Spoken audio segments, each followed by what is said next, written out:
মানে নহয় এতিয়া মানে বিজেপিক এই মুহূৰ্তত গালি পাৰিবলৈ নাই নহয়। বিজেপিয়ে চৰকাৰ গঠন কৰিছে, চৰকাৰ গঠনৰ পিছদিনাপাহে গালি পাৰিম। আৰু গৌৰৱ গগৈটোক অসমত এনেকৈ ক'ব পৰা মানুহ পৃথিৱীত দ্বিতীয় এজন নাই।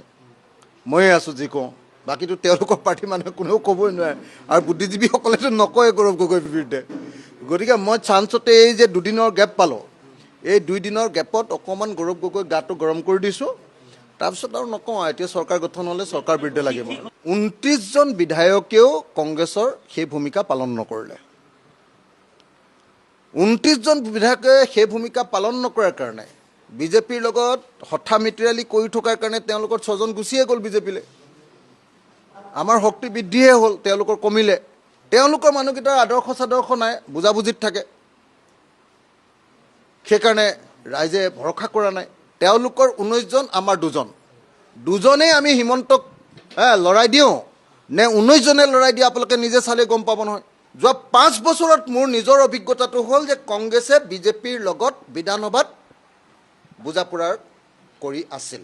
ইলেকশ্যনৰ আগদিনা 20 তাৰিখে মই নমিনেশ্যন দিছোঁ, 19 তাৰিখে ৰাতি 11টা বজাত ডিক্লেৰেশ্যন যে আমাৰ মাজত বুজাবুজি হ'ব।